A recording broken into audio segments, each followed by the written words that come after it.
I was caught up listening to the conversation, and I got to get a live break-ins when it happened. But natural 3-1, the top of the sixth with two outs, man on third, trying to get him home to get the lead a little bit bigger on the Cardinals. Back to hot. Yeah. So also, yeah. So the Wizards are down pretty bad in this. I Their was going to put defense. the game on, but thanks for giving me that update, so I won't even turn it on. Yeah. No, there's no defense. I believe it was. I'm pulling up the score right now. It just went to the thing, but it was 40. Yeah, 33-42. So at the end of the first quarter there. But to Mhm. allow 42 points in the first quarter is not very good. So you don't have to even follow basketball to know that. True.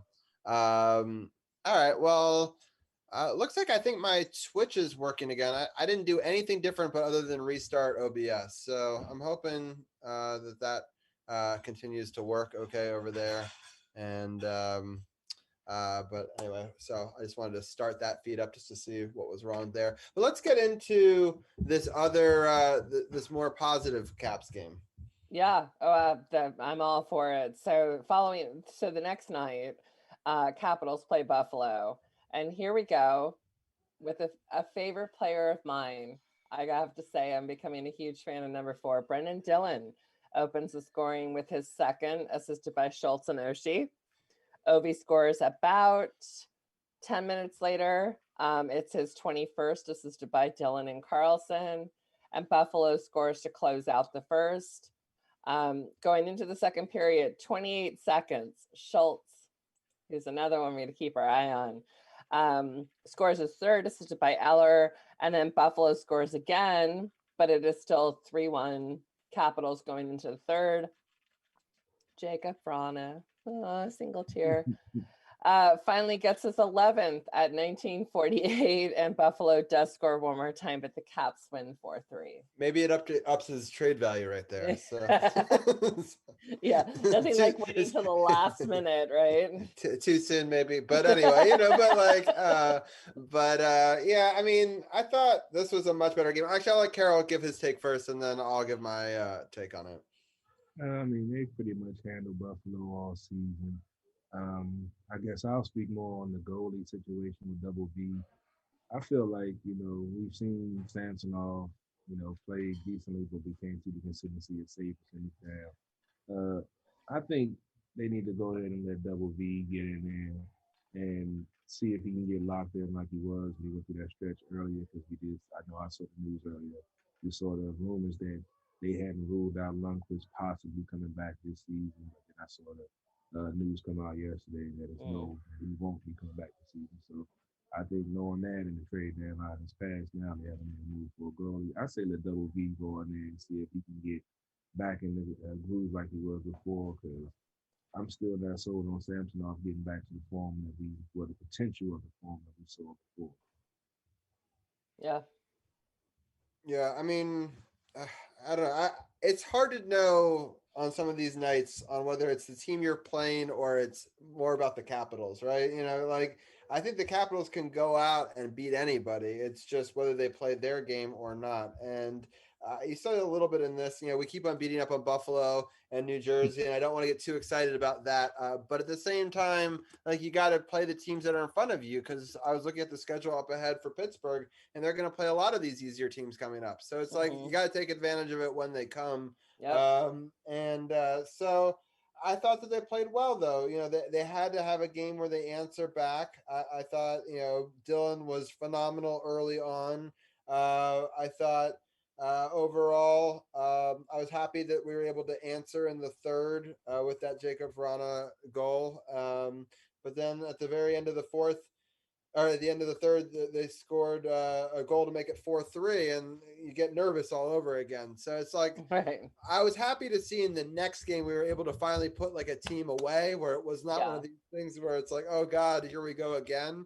Because that's been happening too much with this team. It's like you got to just put your foot on their throat and just be done with it. And Well, and I think especially when you're looking at a team like Buffalo that's like 10-25, it's like, come on, like we shouldn't be 4-3. It shouldn't be that close. But I do feel for some reason when I feel like when I know that they announce who's going to be between the pipes when they say, okay, this is it. When they say Vanacek, I do feel a little bit more calm going into the game. There's something about his skill. They both are amazing, but there's something I just have so much something about Vanacek that I just think is who we need to really focus on. And I think he's just been obviously great. And I really wish in this Boston game that we're going to talk about next, he would have gotten the shutout, but that's okay. He still rocked it. Yeah. I don't know if I have a whole lot more we need to say about this game. I really want to get into the next game. If people haven't been checking out my post game shows, they've been a lot of fun. People seem to be liking them. I only do them when we win. I'm very I'm conscious of the time that I put into this show and other shows. So I just do it when I'm excited and I'm happy, not when I'm frustrated and upset, which people don't really need to see that. But the next one, I tried something new and I got to actually show a fight and live commentate about it. So I really appreciate the fight that starts this next game. Yeah. And if people want to see more of it, go to my recap of that one. It was only about 3 minutes and 33 seconds, and I go over 8 goals in a fight. So it's a very quick video, but it's a fight that's worth seeing because I think it's very representative of how the entire rest of this game went. But Anna, I'll let you break down the scoring of that one. Be my honor, because I agree with you. As soon as we knew that we were playing Boston, and as soon as the puck dropped and Dylan went gloves off, we knew that was it. That was going to make or break the game, to be honest. And for me, it was and Gil and I talked about this earlier, was like, there he is representing his teammates. He's going to say like, hey, we're not putting up with this. But you know what? Aside from that, we're going to go ahead and get everyone rallied and pumped up, because this is how we're going to start this game, with like a big old ass kicking. And it was fantastic. And Brendan Dillon, I know there's something about watching him fight that I adore and am all for. And of course, Tommy. And then Hathaway, sometimes I'm like, I don't know if it's necessary. But Brendan Dillon, I just think he's just so fantastic. So we do have that fight to open up. And then we just have the Caps dominating. I mean, basically what I have written down: first period, Oshie at 7:33 scores, Eller at 7:49, Sherry at 7:42. And then all of a sudden we're going into the second period already, and you're like, hey, we're up 3-0. Sherry at 4:41, which was his 10th, which is fantastic. Nick Dowd, who we haven't talked much about in regards to scoring lately, but good on him. 16:03, that was his 8th. And then Tommy at 18:24 was his 10th on a power play goal. So we're just rocking it. I mean, we are now 6-0 going into the third period. Boston gets their only goal in the third period. But then Oshie and Eller score again. And here we are with an 8-1 win. It's like you just can't be more excited. And Vanacek was fantastic. I was hoping for that. That's, not the Smith goal, but you know what? It's okay. 8-1 is just something that this team needs to take, celebrate and ride with it, because they were so excited. I don't know, there was something, not excited, but they were so much more relaxed on the ice. They were having fun. And to me, that's always how I see the Caps being successful. It's like when there's not the pressure to overshoot, overblock, over this, over that, whatever it is, that these guys just go in and say, okay, hey, whatever happens, happens. And they go in and have a great time and are happy for each other. And here we are with an 8-1 victory. So it's fantastic. Carol, what are your thoughts Uh, on if this? you're watching my feed, I have to give an update on the last game. One of the players that I dislike in the MLB, Molina for the Cardinals, just hit a solo home run to make it 3-2. I Hmm. can't stand him. There's one person I don't want them to help rally, and it's Molina, and he just hit a solo shot on the 3-2 count. So, uh, Carol, real quickly. Also, I got the other. Did you get the other two scores? Because I got them if you need them. we'll talk about it in the baseball time. I know we're going a little bit long in Got it. Capitals talk. But this game was definitely needed. Also, have to mention that Boston were without three of their top defensemen in this game, and they went 3 for 6 on the power play. Some of those players were on the power play because Boston has the top power play in the league at the penalty kill. I'm sorry, in the league at this point. But other than that, the team, I didn't get to see the Dylan fight live. So, Robbie, you shared the feed. I didn't get a chance to check it out, but I did see the highlights of it, and it did kind of set the tone. And like I said, Robbie, it was good to see them, put their foot on the opponent's neck and not give in and not give up. You know, the lead at any given time, they were up 3-0 after one, 6-0 after two. They gave us the unfortunate power play goal in the to get not get the shutout for Double V. He's had that happen like 3 or 4 times, taking a shutout into the third period. And unfortunately, wasn't able to hold on to get it. But this was, what you want to see from this team. You saw will, you saw hustle, you saw want, you saw, they like they wanted to prove a point from the game they lost a couple of days ago because I think they hated Marshawn just as much as I did. So kind of spurred on this 8-1 victory. Only thing that would have been better if Dylan or Tom Wilson would have punched Marshawn through the I ice. And know. we wouldn't have had to see his little rat face no more. Real quickly, I want to say that the Wizards have now cut it to 48-49. So a really good, Oh, yeah, a really good comeback here. They've outscored them 15-7, I believe, in the second quarter here. So they're on a nice little run here. Yeah, a lot of players scored 2 goals for the Capitals in this game, which I thought was kind of cool. TJ Oshie started the scoring and then scored another one in the third. Lars Eller also scored one in the first and third. And Connor Sherry. Connor Sherry scored one in the Yeah. first and the second. So yeah, and a lot of different types of goals. I love that Tom Wilson scored after he had gotten hit in the face, with the high sticking. So I thought that was really fitting that he would get that goal. But the one thing that's really fun to do if you're in a down mood or you want something fun to do, go to YouTube and check out the NHL highlight where they show the full 8-minute package, right? And it's done from the Bruins announcer's point of view. And they're always trying to find the upside in things, but they were struggling so hard in this one. And it was just a great listen. They don't have the fight. Of course, they cut the fight before it really starts. They don't want to show the ass whooping. But you can see that on my thing. But if you just want to hear it from their point of view, it is a great listen. So I wanted to highly put that out there for Caps fans who may have missed that. But just yeah, great 8-1 win. I feel bad for some Bruins fans, maybe sometimes. I have a friend who's a Hmm. Bruins fan. I feel a little bad for her, but not for all No. Bruins fans. But My it was brother-in-law is a Bruins fan, and I don't feel bad.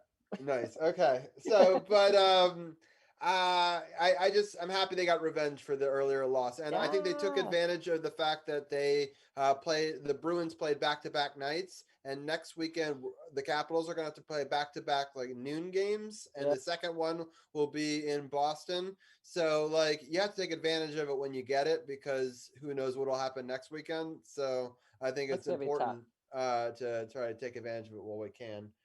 Carol, any final thoughts on this game before we look at the schedule ahead?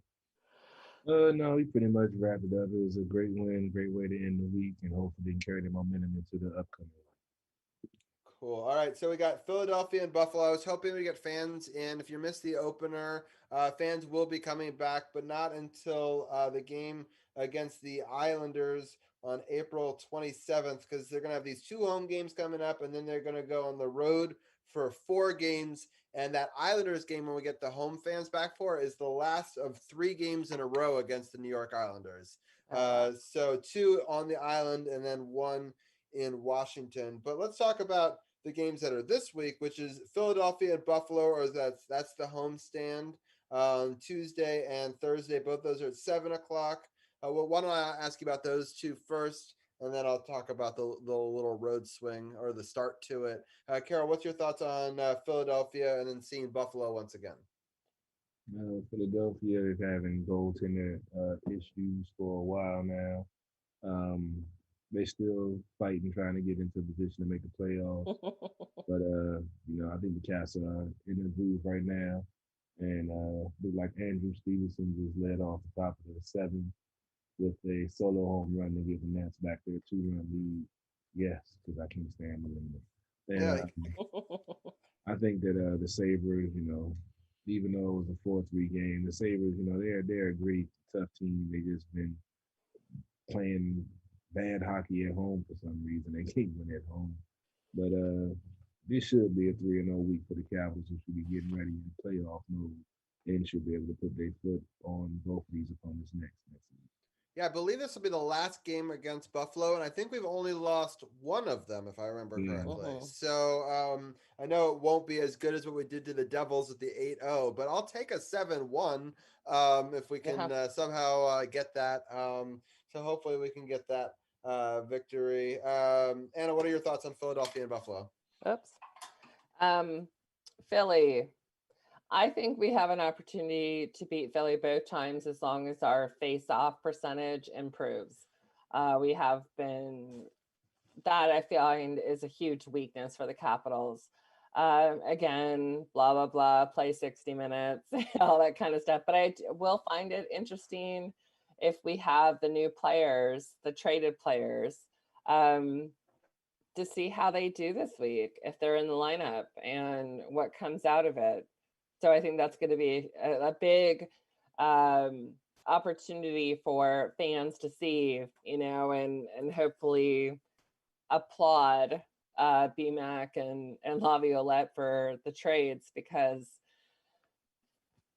we're going to be able to see these guys live and they're good teams to see. And it's like, okay, so, and then with Buffalo, I don't know, they're terrible, but again, we were only 4-3. So I don't want to count them out. I know they have a ton of injuries and everything else, but we'll see what happens. But I think I'm looking forward to seeing how the trades, how they, kind of blend in with the Capitals this week. And I think it'll be a kind of eye-opening for us to talk about next week.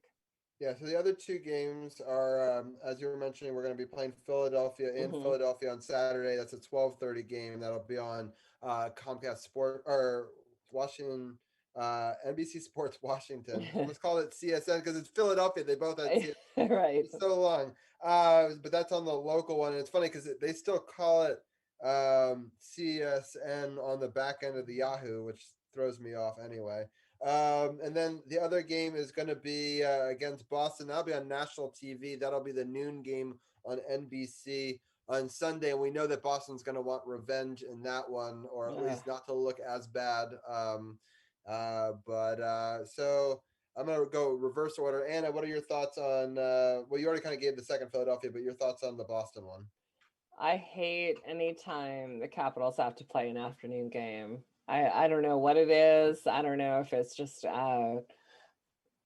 they know they suck when it comes to afternoon games, so it's sort of already in their head. But man, if they could pull off a win in Boston on Sunday at noon, that's it for me. It's like mic drop. Like, these guys have got it, because that is their biggest obstacle. That is just such a moment of, it's like I don't know what gets in their head or whatever happens, but they just don't seem to play well in the afternoon games, and let alone back to back on a weekend, and then to have to play in Boston. So they have the cards against them, and maybe they're gonna ride up and be like, "Hey, we beat your asses 8-1. Let's go."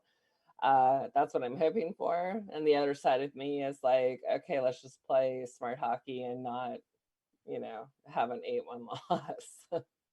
Yeah, exactly. I think it'd be all right with having back-to-back at 12 o'clock.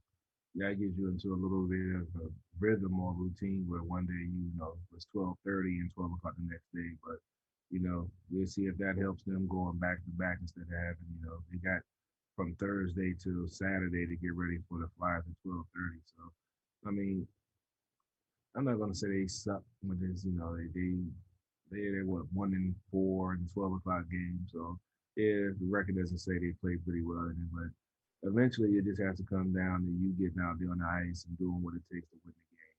And that's what gets you to the cup. Doesn't matter what time the game starts, who's healthy, who's not. It's about who wants it more. And it's time for the team to start turning it on and show that they want it because it's going to be very telling in the playoffs, especially, down once you get out the first round. Look, you're playing the same teams all season long. And when you start playing teams out your division Yeah. in the playoffs, that's what's going to be the X factor. And the one thing that has to be a constant with the team is playing solid defense and hustling and wanting to win. The offense is going to come, but that hustle and the want is what you have to have at a high level every night. And it's about time we need to see the team turn it on, or it's going to be another season of spinning their wheels with the potential to win a cup and not win one. And I want to go to another championship parade, so I want to go all the way. Yeah. Yeah, here. It's all about consistency. I think that Yep. I'm hoping they go 3-1 this week. And I mean, obviously, I hope we win all of our games all the time. But I think that sort of, in my mind, the best case scenario, just because it's going to be a rough one. I think we'll probably split the Philadelphia games, and hopefully we win the other two. But hopefully we win all of them. So and a lot of people are joining in on our Twitch stream. So hey, Lucky, Okay. and hey, Lurker. So I'm happy that seems to be working for people right now, and so that's awesome. I really appreciate it. Oh, and he rated my channel with 8 viewers. So that was one of the first times anyone's ever rated me on There you go. Twitch. So I appreciate it. As always, my friend. So that's awesome. So if anyone has any questions about the Caps real quickly, we're going to be talking about Nationals in a second, and then we're talking about the Wizards as well. So thank you for my first raid. I really appreciate it. Lucky is a video game streamer that also is from the Maryland area, from right near Oh, here. awesome. So very cool. All right. That seems to be the week upcoming. I know you just finished your recording, Anna, with for the Power Play Point podcast. If people go Yep. to sportsothp.com and check us out there. There's the Power Play Point podcast is one of our podcast partners. So if you click the podcast partners button, you can check us out over there and check them out and get more of Gil's take on the trade. I'm sure he had some interesting statements on that. I'm sure Anna also, who loves Jacob Verana. So we'll say No. goodbye to the background for the Jacob I Verana. We'll probably have know. No, this one. yeah, exactly. We'll have a new player there next week. But Anna, any final thoughts before we let you go? No. It's kind of ridiculous, but I'm sorry. It looks like a witness protection for me tonight. I was like, why am I so blacked? I moved rooms thinking the lighting would be better, but I feel like it's quite dark, but it's me. I'm here.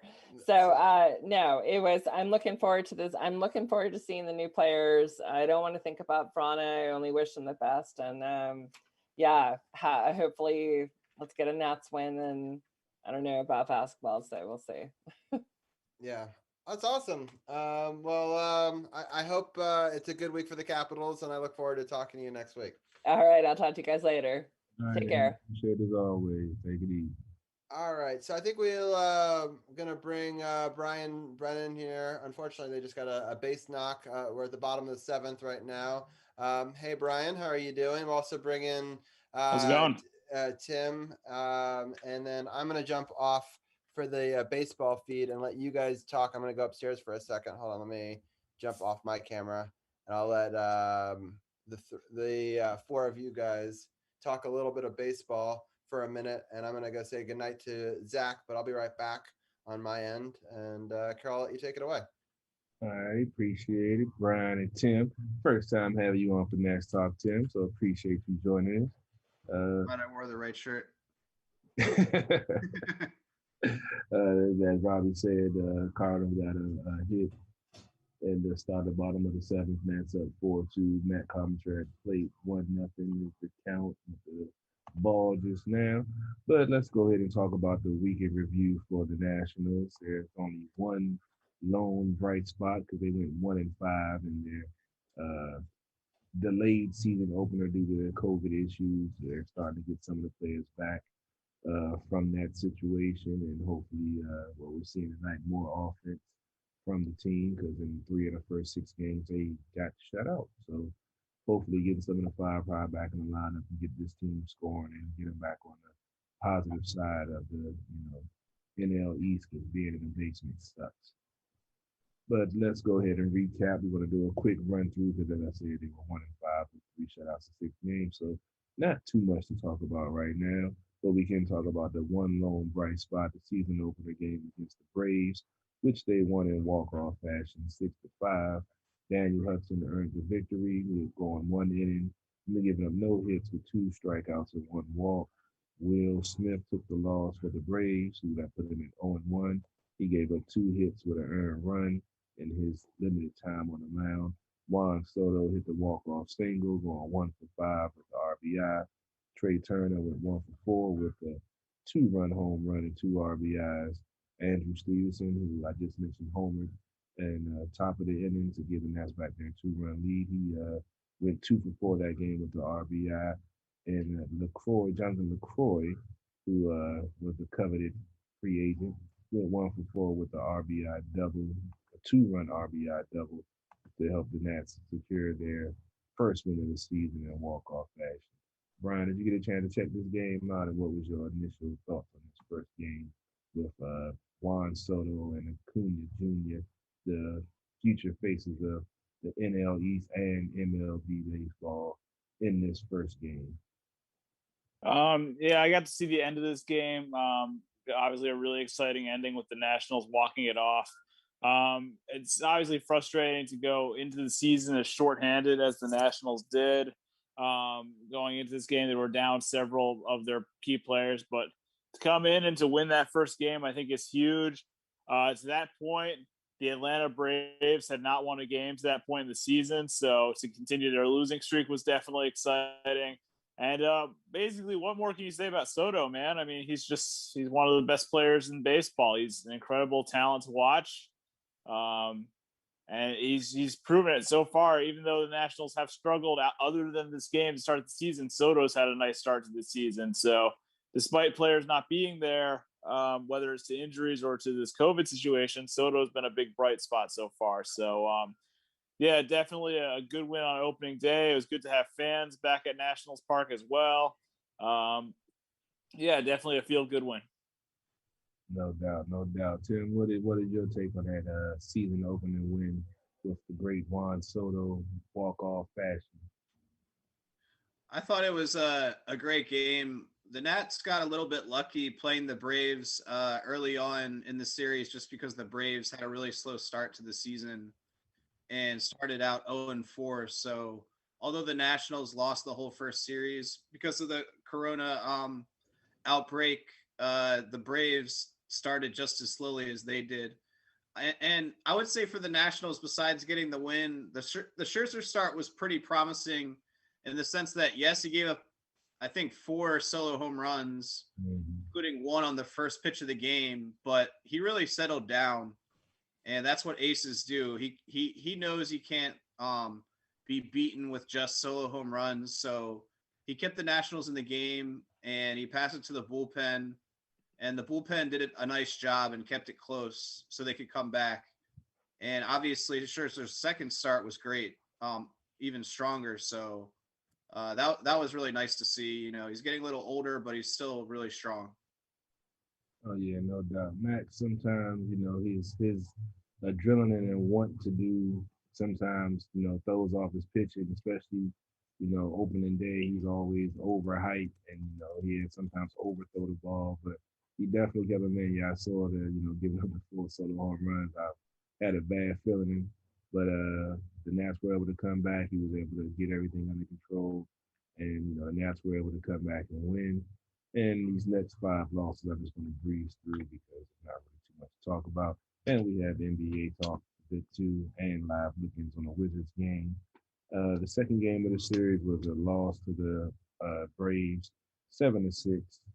Josh Tomlin for the Braves got the victory that puts him at 1-0. He went 2 innings, giving up no hits, 2 strikeouts, no earned runs with a walk. Eric Fetty, this is a conundrum. This kid, I've been trying to be patient with him, but this game didn't do anything to help me have confidence in him. He took the loss, going an inning and 2/3, giving up 6 hits, 6 runs, 5 of those earned with a strikeout and a walk. 4 of those runs were given up in the first inning. Will Smith earned a save for the Braves, going 1 inning, giving up 1 hit, 1 run, with 1 strikeout and 2 walks. Trey Turner again went 2 for 4 with another 2-run home run, and Sterling Castro went 3 for 4 with 3 RBIs. And to wrap up the series, they were trying to go for the win, but unfortunately got shut out 2-0. Luke Jackson for the Braves earned the victory. He went 1 inning, no hits, no runs with 1 walk. Tanner Rainey, who's currently in the game right now, a little heated situation with 2 on and 2 out, an 0-2 count, looking to get out this inning without giving up any more damage. But he took the loss, going 1 inning, giving up 2 hits, 2 earned runs, and the save went to Sean Newcomb for the Braves. That was his first, going 1 inning with 3 strikeouts. He struck out the side to preserve the shutout, and it's really nothing else to talk about in that game because the Nats had no offense. What did you take away from the Nats losing the first 2 out of 3 to the Braves in the shutout fashion? You know, they were short-handed. Tim, I'll go to you first. I thought it was unfortunate that the Nats had to play a doubleheader the second day because there's the controversial 7-inning rule, which I get because there's going to be a lot of these games this year and they want to get them over with quickly. But it just adds yet another wrinkle into the beginning of the season and another thing that this depleted roster has to deal with. But the second game especially was disappointing just because the Nats had a lead and they had the Braves down in the game and just couldn't put the game away and obviously blew it and gave up a lot of runs. But again, you know, the Nationals were just in a position to try to tread water through the first couple weeks of the season. And the Braves are a really good team. They weren't going to fall to 0-5. They played really desperate in the doubleheader. They have big aspirations this year. So I think that was a big momentum game for the Braves to take both those, but pretty tough there. No doubt, no doubt. Brian, what did you take away from the Nets losing the first 2 out of 3 to the Braves? And I'll get Robbie, who has some thoughts on the first 3 games of the season also. Yeah, I mean, I like Tim mentioned the controversial 7-inning doubleheader rule. I don't love it, but when when I see it in action, I don't hate it. But like in principle, I don't love it. I will say I like it a lot more than the extra inning rule, which is just trash, and I hate it very much. But you know, this was difficult for the Nats, losing these 2 games to the Braves. You know, it's early in the season, so you can't really put too much stock into it. You can't really press the panic button, even with losing the next 3 games to the Dodgers. I can't really press the panic button just yet because it's so early in the season. The Braves are a good team. The Dodgers are a good team. It's not. I can't worry too much yet, but definitely frustrating. I get my quick take on the 7-inning doubleheader thing. I really don't have a problem with it because it does make sense, you know, with the situation that's going on now. You know, 7 innings for 2 games, you know, get 2 games in. Unfortunately, the Nats came out on the bad side of it. And on the extra inning thing, I've seen it in action. I know for a baseball purist like yourself, Brian, it's probably hard to swallow, but I mean, just like in NFL with the changes they made with the overtime that, you know, the other team, unless you score a touchdown, gets the ball back, all these stipulations. I think it's, you know, makes the game more interesting and try to open it up to, you know, different fans and, you know, try to, you know, get something to talk about and maybe get more fans into the game. So I really don't have an issue with the extra inning thing or the double header 7 inning. But Robbie, what is your take on the first 3 games and on the extra innings in the 7 inning doubleheader. Yeah, I think I kind of agree with you on it for the most part. In I think if we're in a normal season, maybe they get rid of it. But I think for as long as there's less fans out there and we're trying to get these condensed games in and trying to schedule them, I still think it's crazy that we have a full schedule going here. Like no condensed games, no smaller schedule. They're going to fit all of them in, all the travel, everything. So they have to take some of these moments here and there because they're going to have to double up these games to fit them in. So there's not a lot of I don't think there's a lot of choice in the matter in that regard. For the man on the second base for the extra innings, I kind of hate the rule too because I just don't think from pure baseball point of view, like it's hard to know what would have happened. I mean, that's such a huge advantage. It's little league. It's little league. It's garbage. Yeah, I kind of agree with Brian it's on that. So bad. But we can't have the 18 inning, extra inning games. They're trying to, I guess. So why not start it in like the 13th inning or something? Why do you have to start it immediately when extra innings start? You can start it in the 13th inning. I'd be more interested in it if it started in the 13th inning as opposed to right away when extra innings starts. I can see your argument with that. Yeah. I guess they're trying to, like I say, speed it up and, try to make it a little bit more interesting for other fans to get into it. So I see your point, maybe in the 12th inning, they give them 2 innings to see if they can get anything going. If not, okay, 12th inning, put a man on second and see what happens. So I see your point, but I can't really say I hate it because, it does make it more interesting.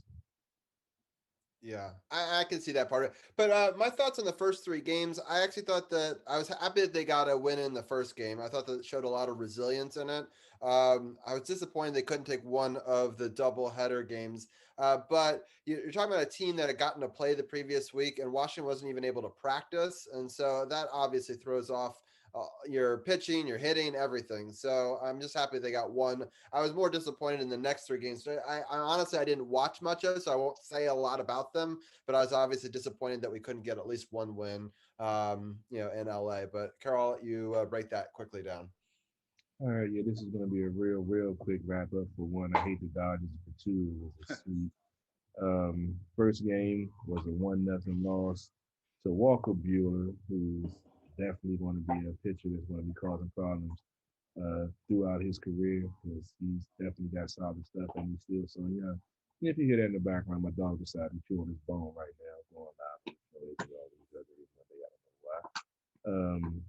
It's okay. A lot of people on our Twitch channel love dogs, so we got a bunch of people that are in the raid, and they're all big dog fans. So listen to him bite on his bone right by the microphone. Shout out to DMX. Took the loss. Beal, I don't even want to try to pronounce it. I think I messed up the first time. But he went 1 inning, giving up 1 hit, 1 run and 2 strikeouts. The second game of the series, Nats lost 9-5. Someone always wants to call me on the show. And Nats lost 9-5 with Julio Arias getting his first one of the season. He went 5 2/3, giving up 9 hits, 3 earned runs with 3 strikeouts. Patrick Corbin went 4 1/3, giving up 6 hits, 6 earned runs, 5 strikeouts, and 3 walks. Juan Soto went 2 for 5 with 3 RBI, 2 home runs. Yan Gomes went 2 for 4 with an RBI, and Sterling Castro went 1 for 5 with an RBI. This game, real quickly, you just mentioned Castro. He just, I believe, got a base knock that scored a run, makes it 5-2. Yeah, Robbie, good job. I was reading the Former Yankee. Yeah. I wasn't really a Castro fan, but he's on the team now, so I'm gonna root for him. Not because he was an ex-Yankee, Brian. Now I wasn't going there. Hey, he got a Stanton, so I can't really complain. Yeah, I know. Yeah, I bet you can. Wouldn't mind having that madman smacking the ball 500 feet all the day. But this game, Corbin gave him some early walks. Looked like he was going to get out. I think it was the 3rd inning. Looked like he was going to get out of it undamaged, but gave up a couple of doubles that cleared the bases, and the Dodgers pretty much, ran roughshod over the offensively depleted Nationals and won that game 9-5. And the last game of the series, I didn't get a chance to watch it myself. but I saw it was a 3-0 loss to Kershaw, so I really didn't even go back and watch it. I can't stand Kershaw either. Kershaw went 6 innings, giving up 5 hits, no earned runs with 6 strikeouts. Mad Max went 6 innings, giving up 3 hits, 1 earned run with 5 strikeouts and 1 walk. Jansen earned the save for the Dodgers, going 1 inning with 2 strikeouts. And I'm just gonna chalk this up as an offensively depleted team that once they get their lineup back together, I would love to see the Dodgers again here or in LA because I think they were gonna get revenge for this sweep. Brian, I go to you first. What did you take away from this World Championship sweep from the Dodgers? Yeah, the Dodgers are obviously the defending champions. They got their rings in front of the Nationals. And the last time the Nationals and Dodgers played, obviously, was the playoffs in 2019, where the Nationals had the comeback in Game 5. So I kind of expected the Dodgers to be motivated going into this series. Walker Buehler was great in Game 1. Walker Buehler, Clayton Kershaw for years was the ace of the Dodgers staff and is still a great pitcher. But in many ways, Walker Buehler has now kind of become the ace of the Dodgers staff. He's kind of turned into their best pitcher. Great effort in this game. You mentioned in the second game of the series, the offense for the Dodgers really showed up, really did a great job. And the one game I was able to watch pretty much in its entirety I was really excited to watch this game. I was really happy when the Yankees game was over because I was able to put this game on because it was Scherzer versus Kershaw. I was really excited for that pitching matchup, but Kershaw proved once again that he's a legend. Not that Scherzer pitched bad. Scherzer pitched pretty well, but Kershaw really shut the Nationals down, and Dodgers were able to get some insurance in the 7th inning on a home run. And tough series for the Nationals, but we'll see if they're able to turn their luck around in St. Louis. But it's a difficult series to play LA. You expect LA to come out tough, especially in their home opener. So I'm not too surprised, I guess, but definitely a tough series for the Nats. No doubt, no doubt. Tim, what did you take away from this unfortunate sweep to the Dodgers? It was just a shame for the Nationals because they really did get 2 great starts out of 3 games, but came out with 0 wins. Joe Ross, I'm pretty sure, had 5 scoreless innings in the first game, and it wasn't enough because the Nats bullpen gave up, I believe, just 1 home run. That was the damage. But the Dodgers are stacked. I mean, the Nationals TV guys were just talking about how good their roster and pitching arms are. I think they have David Price in the bullpen because he's just their 6th guy, and obviously he's not a Cy Young type guy anymore. But I mean, they're so good. He's not even one of their top 5. It just shows how deep they are. They spend a ton of money. They have talent everywhere. A lot of people are going to pick them for the World Series, so there's no shame in losing. It just is kind of annoying to waste 2 really good starts. I think Scherzer's start on Sunday wins most of the time too. So, when the Nationals lineup comes back, I think, like you said, they can compete with the Dodgers. I think they'll play well in DC when the Dodgers come back, and maybe win it 2 out of 3 or something. So that'll be a good series later on. No doubt, no doubt. Robbie, do you have any thoughts on this sweep to the Dodgers? Or just want to get into the upcoming schedule? No, I want to get up to the upcoming schedule because I hate the Dodgers and I don't want to talk about them winning 3 games. So St. Louis is the series that's coming up, but we've got bases loaded, 0 outs, 5-2, top of the 8th. So I'm hoping something happens magical out of this. I'll let Carol watch that while I talk about just ripped that foul. All right, sorry. The Tuesday game, St. Louis, 7:45 start, same as what was today. Weird times this year for a lot of games, but whatever. Wednesday, April 14th, continue the series at St. Louis. It's a 1:15 afternoon game, and then we start a 4-game series with the Diamondbacks of Arizona. This is actually going to be in Washington. They're finally going to we'll see how they do against Arizona. So it's a 7:05 game on Thursday. It's 7:05 on Friday, and then the 2 weekend games are at 1:05 again against Arizona. So I guess I'll go around the horn and ask Carol, what are your thoughts on St. Louis and Arizona? Hopefully Jan Gomes unfortunately just struck out, giving it one out with the bases still on the top of the eighth. Hopefully they can get some insurance in this game and solidify this game and get the win. Hudson probably be on in the ninth, as long as they keep the lead and don't give up any runs. I think hopefully, fingers crossed, it should be the Nationals' second victory of the season. Hopefully they can continue that trend against St. Louis for getting their roster back and win 2 out of 3 against them. And the Diamondbacks, I haven't got a chance to, it's still early season. I haven't had a chance to scout anybody. But 2 out of 3 against both of these teams would be, a step in the right direction to get back on the right side of 500. Yeah, Tim, what are some of your thoughts on playing these two teams? Yeah, I agree completely. I think you mentioned it's Arizona for 4, and yeah, Arizona is not a good team. They're probably not going to make the playoffs. So definitely want to take 3 out of 4. I agree though, with the Nats roster, you can't take anything for granted. It really just depends on who's playing better baseball at the moment. But you would want to take 3 out of 4 there, and then the Nats should win tonight. Knock on wood. And then you want to split the next 2. St. Louis is a really good team, and I mean the Nats would love to get 2 out of 3 at this point of the season. But if they could go 5-2 this week, that would be huge and make up for last week. Kind of put them where they need to be, just treading water.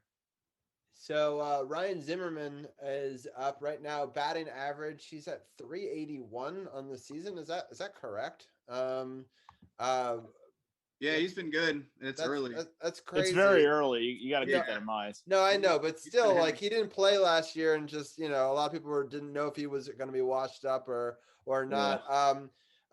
So he's got a couple of grand slams in his career. Again, 1 out. It's a 1-2 count, top of the eighth. The Nats are up 5-2. But while Zimmerman is at base, Brian, what are your thoughts on these two teams this week? The Cardinals. When I did my baseball preview, I picked them to win the NL Central. They got Nolan Arenado this offseason, who's one of the best players in baseball.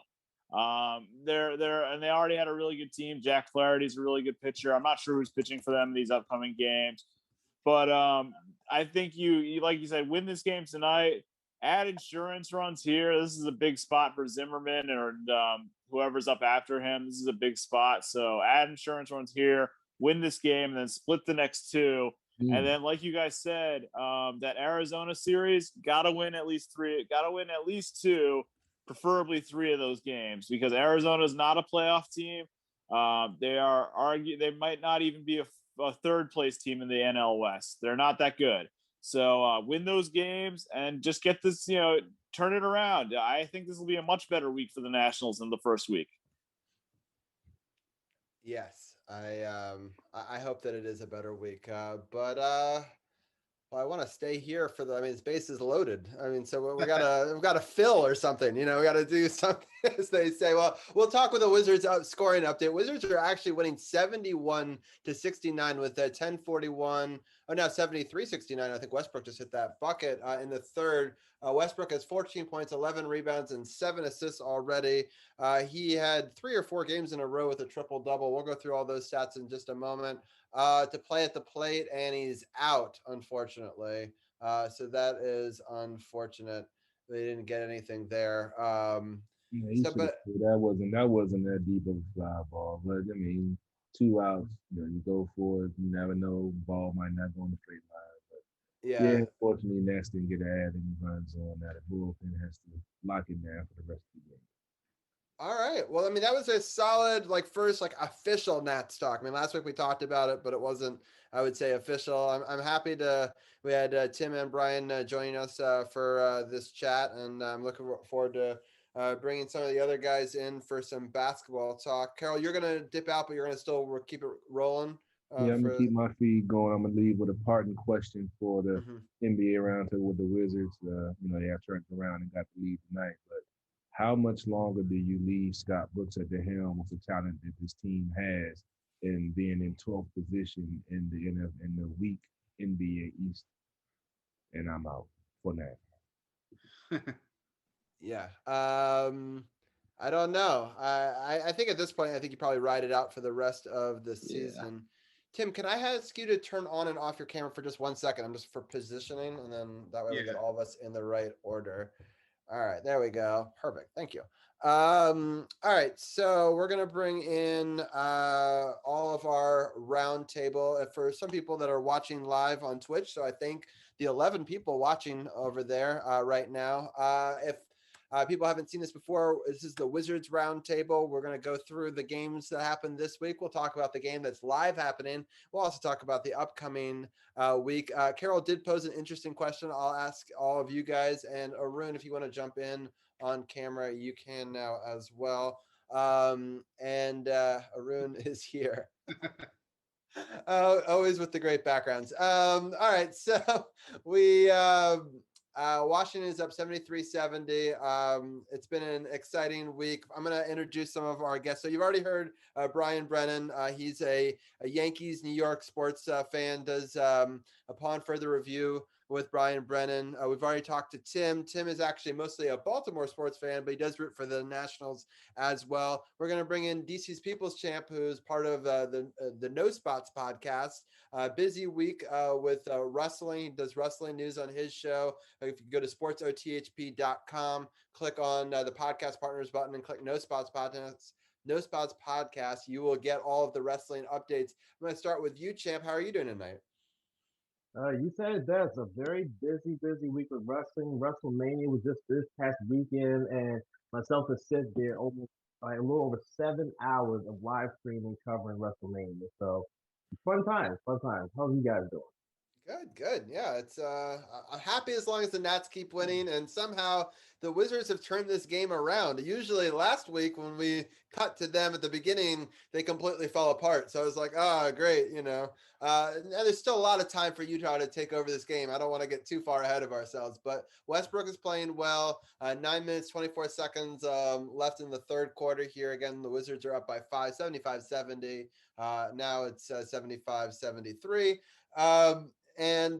So before they keep on getting more, it's just threes like to happen while I talk about them, but not in a good way. We're gonna go to Arun. Arun, how are you doing tonight? Not bad. Listening to Brian complain about how Major League is a little league and extra innings is a weekly tradition now. And we're going to be complaining about it this week too, because the Yankees played an extra innings yesterday. So once again, we'll be subjected to this. Yes. They won, though. They did win. They did win this time for once. Finally. All right. So let's look at the week ahead. So if people don't know, I put on the live stats. Let me make sure that it appears correctly on OBS, which it sometimes does and sometimes does not.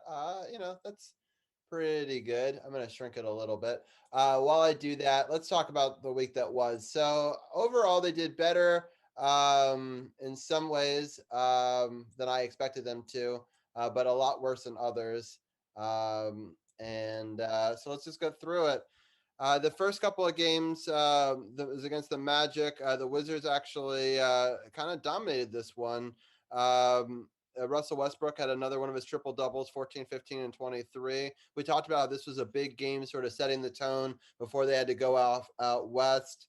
Overall, I mean, they still allowed 116 points, but they scored 131. I'm not going to get too far into it. I'll let each one of you guys break it down a little bit more. I'll start with you, Tim. What were some of your thoughts on this game? Well, this was a much needed get the monkey off your back win, because the Wizards have lost a lot of games in a row to Orlando going back a couple seasons. And obviously those Orlando teams had Vucevic and a bunch of other players that got traded, and Orlando is just to shell themselves and not really playing for a ton right now. But the Wizards needed this win, and that second quarter was huge.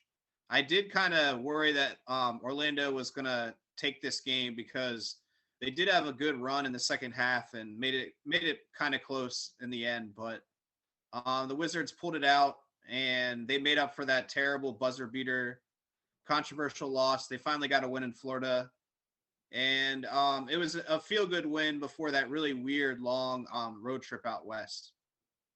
Yeah, for sure. All right, Champ, what are some of your thoughts on this game? I got to echo Mahimi. Tim. Sorry. But no, this was a game that this team needed to win.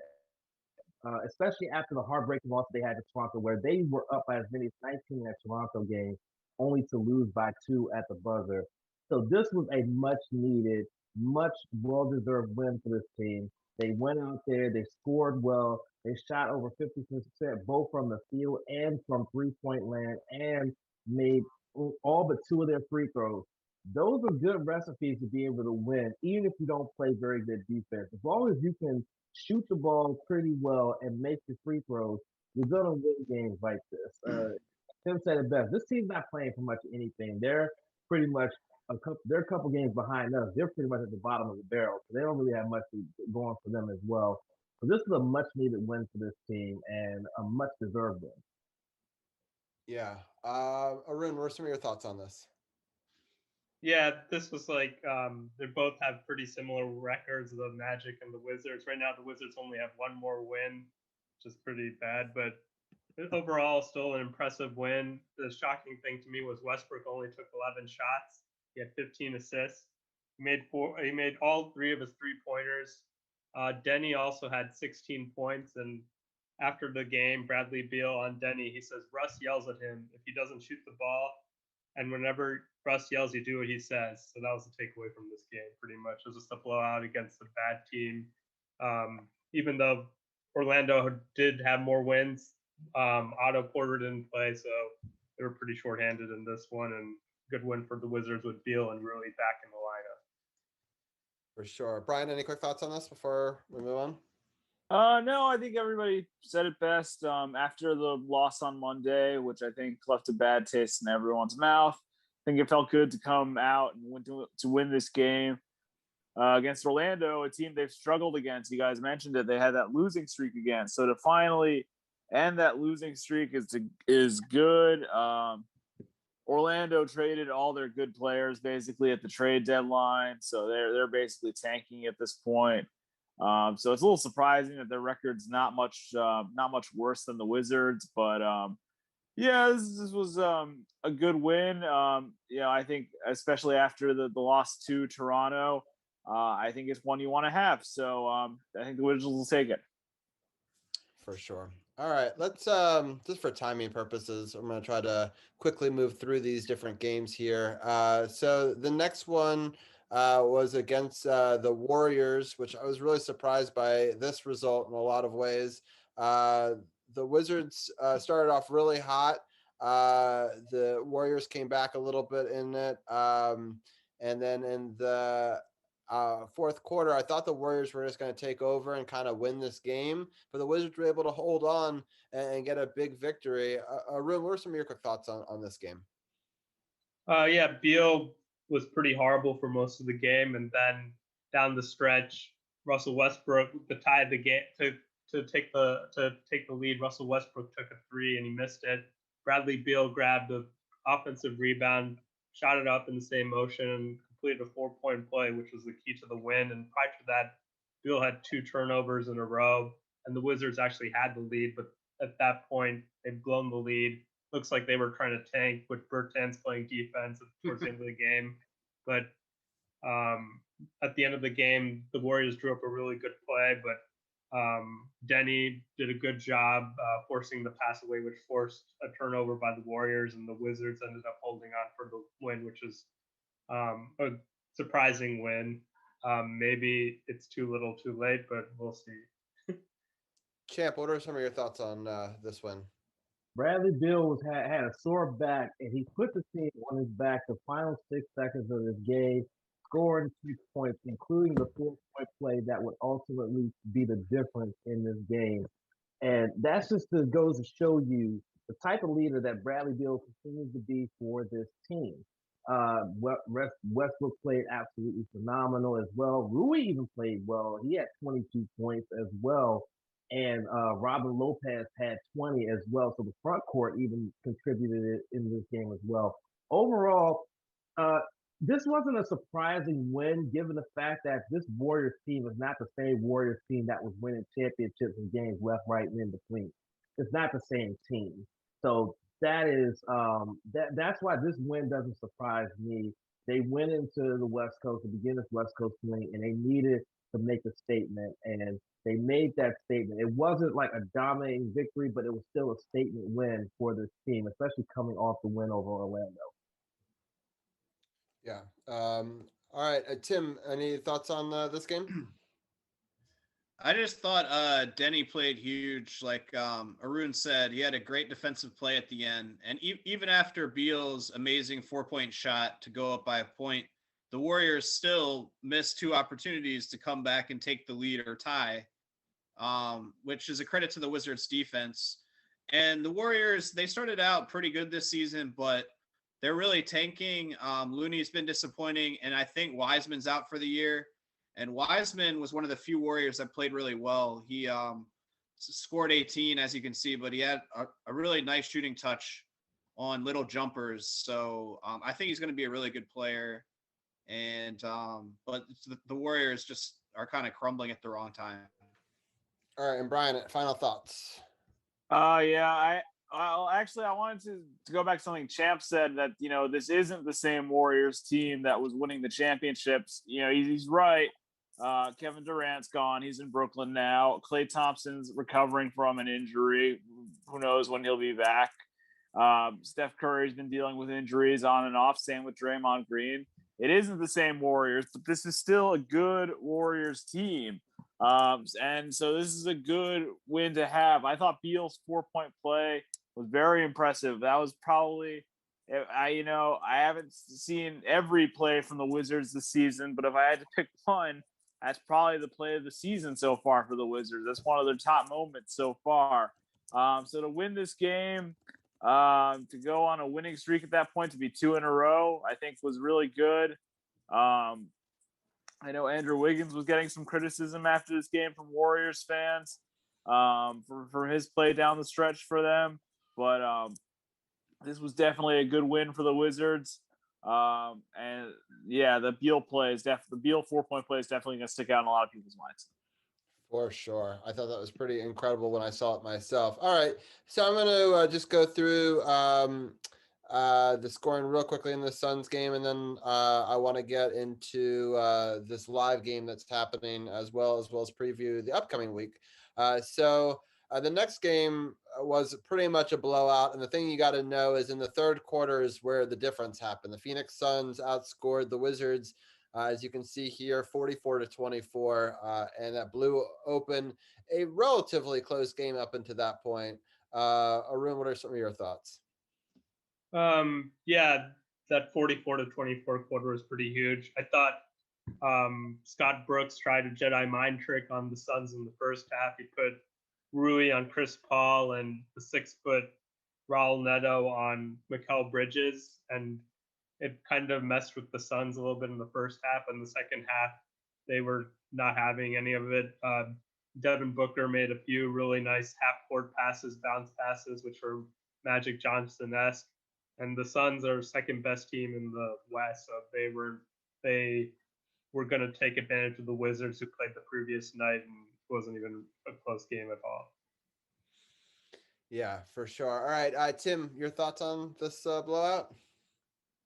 It's just crazy that they only had one player over 20, and it was Neto. That's never a recipe for a win. Not surprised they got blown out. But this is a back-to-back with a pretty long flight in between. So definitely a hard game for the Wizards. I'm not surprised they came out strong with the momentum from Friday night's win, but just got blown out in the third quarter. The Suns wanted revenge because they lost to the Wizards pretty badly in DC. So they were probably, looking to beat down the Wizards, and they definitely did. But it just, I mean, I think with this trip, it's okay to lose one of these games. It just would have been terrible if they lost to the Warriors too and got blown out. So nobody really expected them to take this game.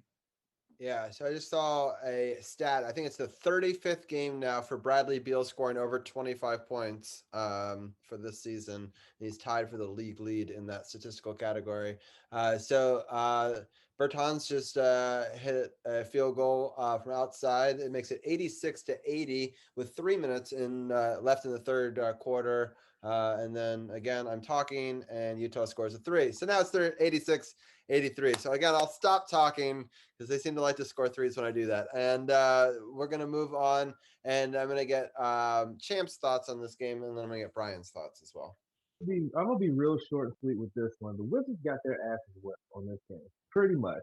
I mean, they kept it pretty close. I mean, I had to watch the highlights because when this game was going on, I was live streaming night one of WrestleMania, so I couldn't obviously watch it.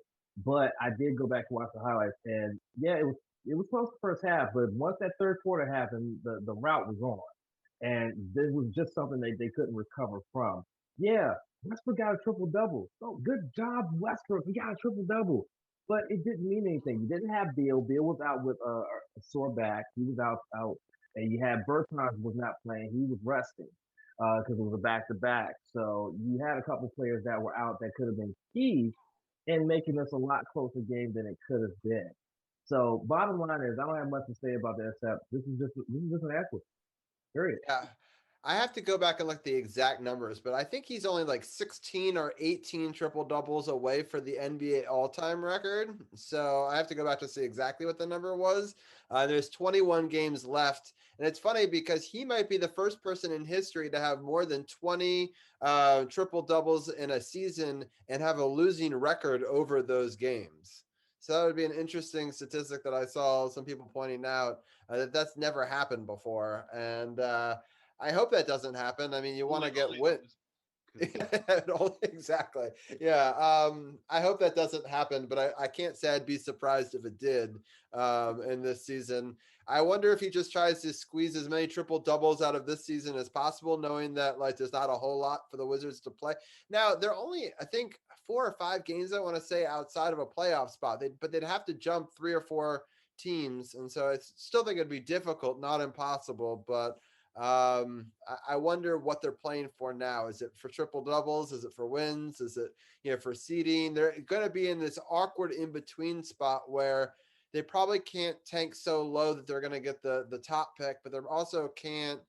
Yeah, I think they'd get blown out even if they win the play-in game, because now the 10 plays the 7 and the 8 plays the 9 in sort of a preliminary round in the playoffs. But I don't know what they're playing for because I just don't see them going very far, even if they were to make the playoffs. But it'll be interesting to see how things go going forward. Brian, any final thoughts on this before we move on?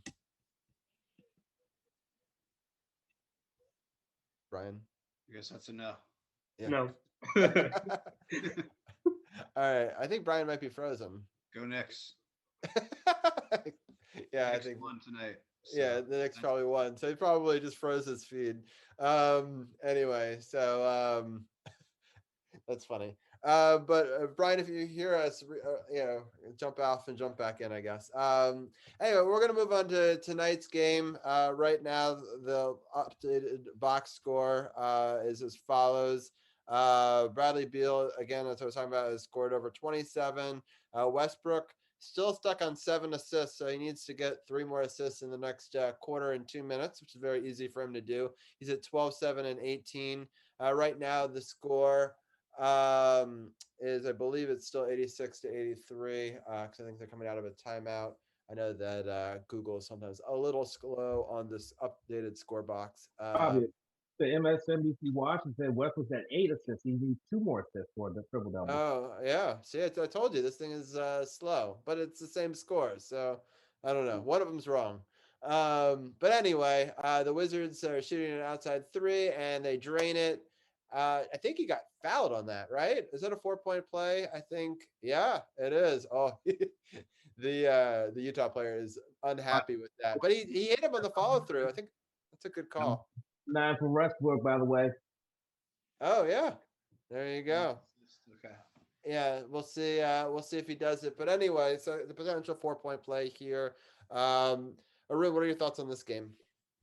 Great game by Beal. As you mentioned, he's I think he's up there. He's tied for first with leading scores of 25 points or more. Robin Lopez or Kareem Lopez-Jabbar is having a great game as well.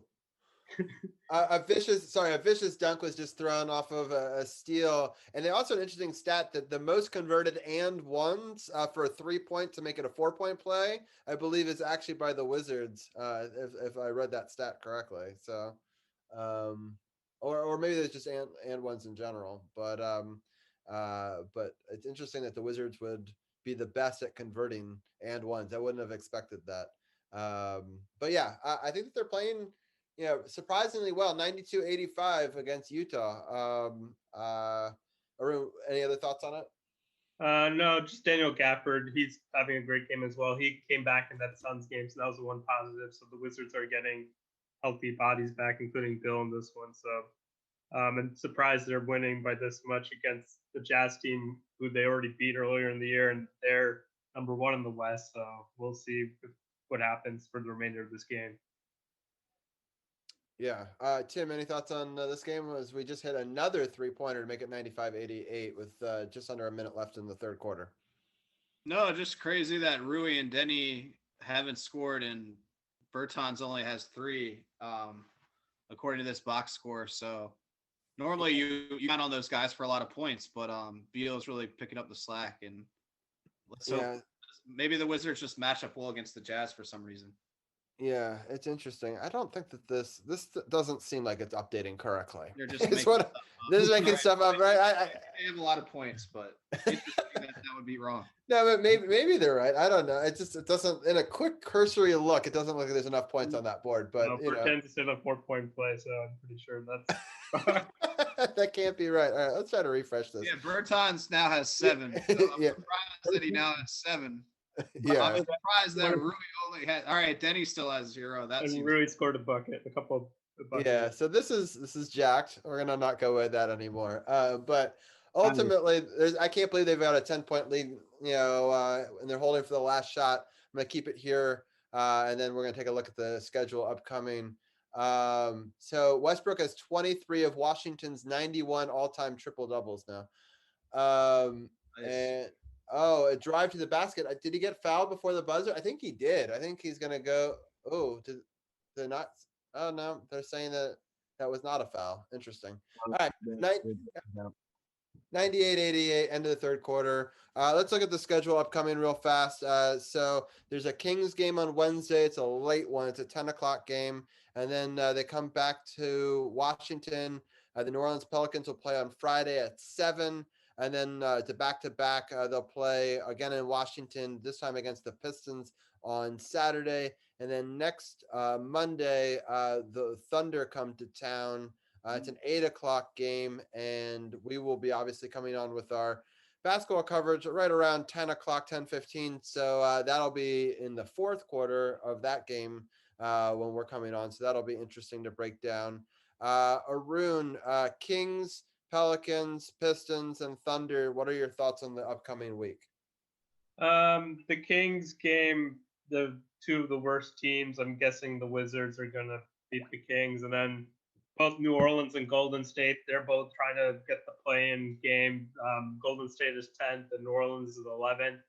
I think the Wizards have a better shot of beating Golden State because Zion's playing better. And other than Curry, none of the Warriors are playing that particularly well. But I'm guessing the Wizards will lose both of those games. And yeah, I think they'll beat the Thunder, and I think they'll go 2-2 for the week. Tim, what are your thoughts? Yeah, I agree. I mean, all 4 games are winnable, but the Wizards don't win all their winnable games anyway. The Kings game, they should win, but I'm pretty sure Fox killed them in DC, and the Kings actually beat the Wizards. So they definitely have to be careful there, especially if they beat the Jazz. They might come in a little bit confident and think they can easily win that game, and they won't. They should kill the Pistons again in DC, get revenge for actually getting blown out in Detroit. They could beat the Pelicans, but again, Zion's outplaying them, and the Pelicans have a better record. So, if they went 3-1 this week, maybe they would get back into the playoff hunt. They're really not that far out, but I think 2-2 is probably the most likely. Yeah, that makes sense. All right, Champ, what are your thoughts? I gotta go with the consensus of 2-2 here. I think they can take the Kings and the Thunder. So I think they're gonna get bookend wins in this 4 game stretch. But I think those middle 2 games at home against the Pelicans and the Pistons might be a couple games where they might run into some troubles because of the fact that they're games that are winnable, but they'll play down to their competition and end up getting overtaken or some kind of fluke will happen. So I predict a 2-2 record where they'll book in with a win over the Kings and then a win over the Thunder, but they'll lose to the Pelicans and the Pistons.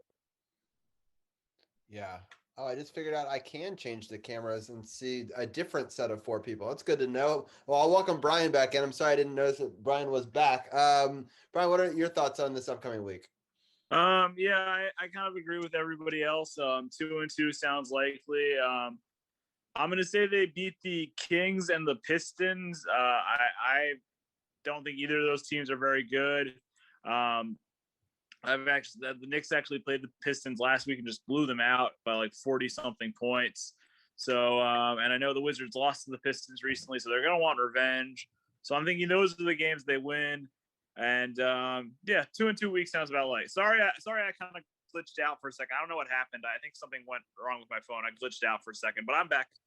Yeah, no, you're fine. I just I didn't realize that I can show which 4 people, but I can change which 4 people on this menu. So sometimes people could see me, and sometimes they could see you if we have that many people. So that's cool. It's learning things on the fly with Zoom and full screen.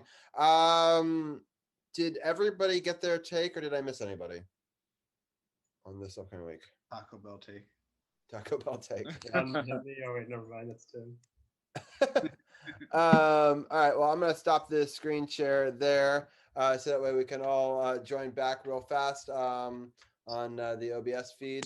But it's been an exciting week. So Russell Westbrook, triple doubles, most streaks of 5+ games. He's had the most of them, which, is pretty amazing. I have to say, I don't know whether we won or lost the trade. I kind of think we won just because it's more fun to talk about the triple doubles than I just don't think we'd be that much better with Wall. But it's interesting to see this debate on how much the triple doubles really matter ultimately. But it's fun to talk about, I guess. And I hope that he breaks the record. It would be funny if he went on some crazy streak and got, most of these last 21 games and got triple doubles and broke it as a Wizard. It'd be something I never would have expected, and never this quickly. I thought maybe over the course of 2 seasons, but he has a real chance. I mean, it's not a high chance, but he still has a chance that he could do it this year, which is kind of crazy. Tim, what are some of your thoughts on seeing Westbrook play as a Wizard? I think it's been really exciting, and I often think, what if Westbrook wasn't on the team? Would the Wizards be a lot worse, a lot better? I think probably he makes them a little bit better overall. One thing that I shudder to think about is what if Westbrook wasn't on the team this year? Would there be any intensity in practice, and how would players like Denny and Rui and other young guys come along? So you can't really measure that in wins yet this year, and I think he's valuable for that. But either way, it keeps it interesting, and I think they have probably a lot more viewers because he's on the team. Going back to Carol's original question, to kind of bring it back, make it full circle. Tim, do you what do you do about this coaching situation? Do you ride it out at this point? There's nothing much to gain or lose. Do we need a new coach at the end of the season? What are your thoughts on the coaching situation? I definitely want the Wizards to get a new coach, because I think Brooks is a free agent and he won't be coming back anyway. I don't think there's any point in firing him now. I don't think it would, shake up the team and make them play better at this point. There's already so many crazy things going on with Corona and, lack of fans and stuff like that. I don't think throwing in another transition would help this late, but they need a new voice. I mean, they're definitely not maximizing the talent. So, let's get somebody new next offseason. Yeah, for sure. All right. Well, I'll let you go there, Tim, and then I'm going to ask Arun some of the same questions. But any final thoughts before I let you go tonight? No, great show. I'm glad baseball talk was back. It was fun to throw that in there, and hopefully we have a lot of wins to talk about. Like you said, I think the Wizards need to go all in or all out on this season, and the Wizards are great at tanking on purpose, not on purpose. We can do that if we have to, but we have to decide soon. And this week, I think, will determine a lot. Yeah, you're always welcome to join us for Nats Talk. I know the Orioles are your number one team, but I mean, the other person we have is a Yankees fan, so it'd only be fitting if we'd got one one of each. Break down the Yeah, Nationals and it's all on Masson, right? So right, exactly. So we look forward to having you on for more Wizards and maybe Nats Talk in the future, and hope that you have a good week. yeah, you two guys have a good night. All Bye. right. Arun, I'm going to ask you a couple of the same questions. Your thoughts overall on watching Westbrook this season and your thoughts on the coaching situation. Westbrook has been mixed bag, especially to start the year. He was injured. I think lately, the past like 10 games or so, he's been playing better in the sense that he's shooting the ball less, passing the ball more. So it'll be interesting to see how they close out the season, given that the season started earlier than everyone expected, and the whole team got infected with COVID. So maybe this last month for Scott Brooks as well to tie into that, maybe he can save his job. They continue with games like this against the Jazz, or he can blow it because he's keeps putting out those 3-point guard lineups. So we'll see if he's learned from his mistakes, or if it's just the fact that they're shorthanded this year. Thomas Bryant is out. Beal missed quite a few games, and when Rui's out, they're 0-9. So we'll see what happens, how they close the season. And I think realistically, they should probably play for the draft pick. Even just staying where they are, they have a 40% chance of the top 4 pick. But it looks like they're trying to win games, and maybe that's not the best for the long term of the team, but it's probably more fun to watch the Wizards now. Interesting. Any final thoughts on anything else before we let you go tonight? Yeah, just shout out to Baylor and congrats to RG3. I believe he was in the stadium when Baylor won the national championship last weekend, or last Monday, sorry. So yeah. Congrats, RG3. Yeah, we were all wrong, and we were so close to Champ getting to be a champion in another sport, but we were so close. But I'm excited. Once we let Arun go, we'll talk about the Champ getting to still get to be on the Brian Brennan podcast as well. But Arun, thank you as always for talking, and we'll bring you back on for future Wizards and maybe also for some Nationals talk in the upcoming season. Sure. Thanks for having me on. All right, fantastic. All right, well, Champ and Brian, I know that you guys have something really cool planned. I'm going to let Brian talk about it since it's his show, and then I'll let Champ talk about the other No Spots podcast after he's done with that. But Brian, let people know what you're doing for your special this week. Oh yeah, so I'm really excited for my episode this Friday of Upon Further Review with Brian Brennan, because Ken, DC People Champ Washington, will be joining me for his first time on Upon Further Review with Brian Brennan.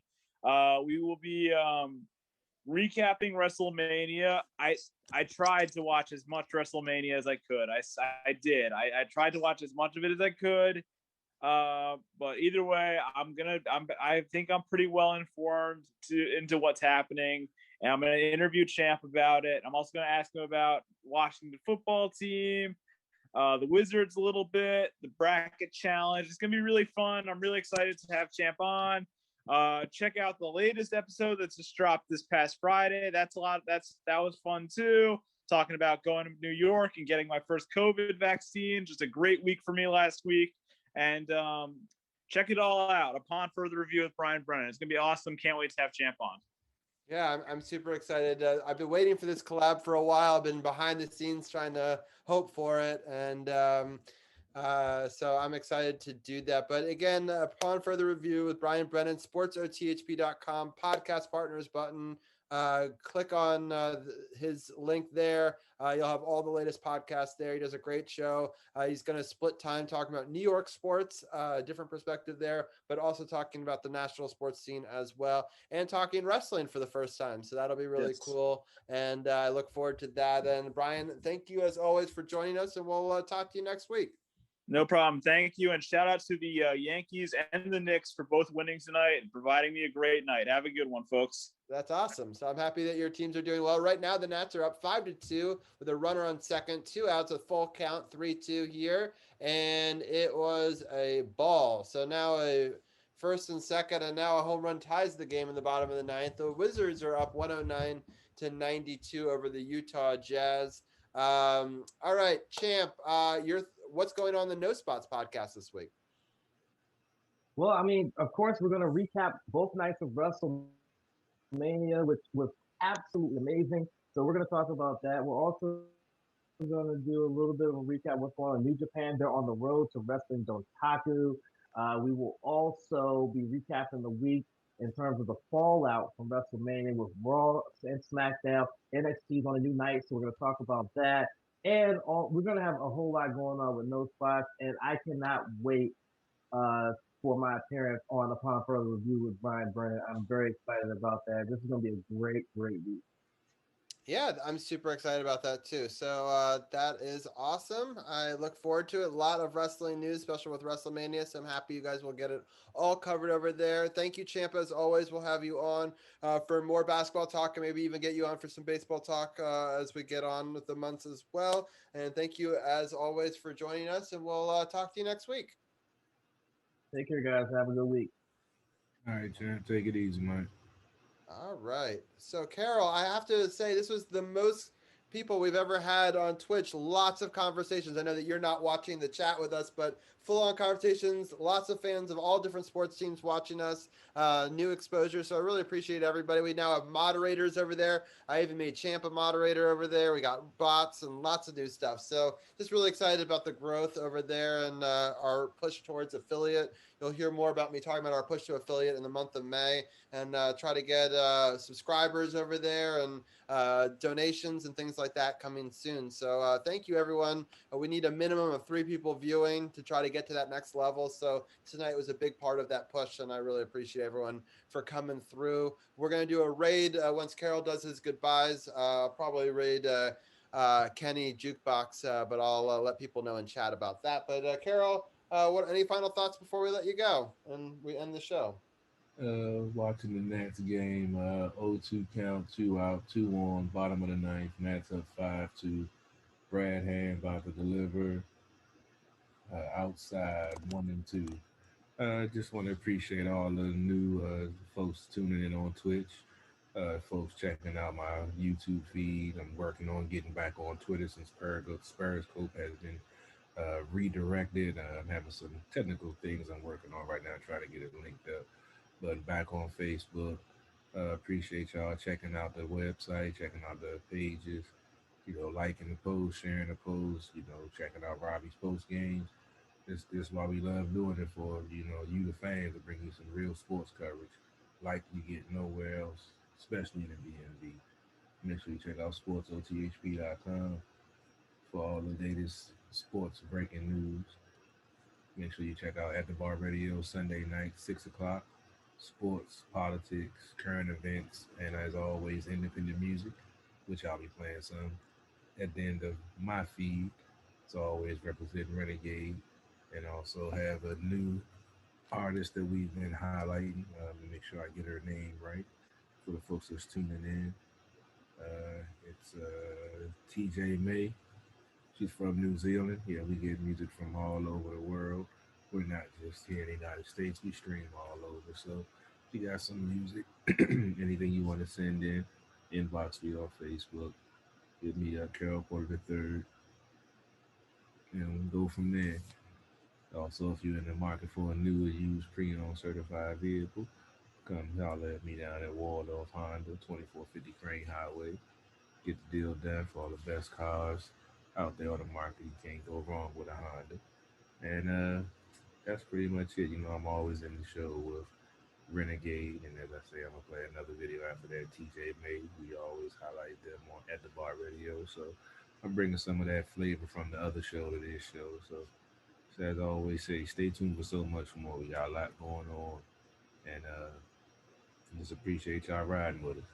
Yeah, And so a couple of scoring updates. That Nationals game is over, 5-2, so that's exciting. And then the Wizards are up 112 to 97 with 6:36 left in the fourth quarter. So that game could still go either way, but I'm impressed that they're extending their lead. They've been playing better and better as the game has gone on. So that game is on NBC Sports Washington. They want to catch the end of that. We're going to raid Kenny's Jukebox here, but I really appreciate everyone for tuning in. Nats coverage, Wizards coverage, Caps coverage. We got a lot more for episode 3 next week. Where this was episode 221, or aka episode 2 of season 6. SportsOTHP.com for all the podcasts. Facebook.com/SportsOTHP for all the latest news, including all the information about fans coming back. Also, more information and videos about that trade deadline move, and all of our post game videos and stuff like that. So lots of news, lots of stuff coming out, and we'll have a lot more information about this other show that we're going to be doing in May as well. So stay tuned for that. And I'll let Carol go on his feed, and I'll do a rate on mine. And we'll talk to you guys next week. no doubt, appreciate it as always.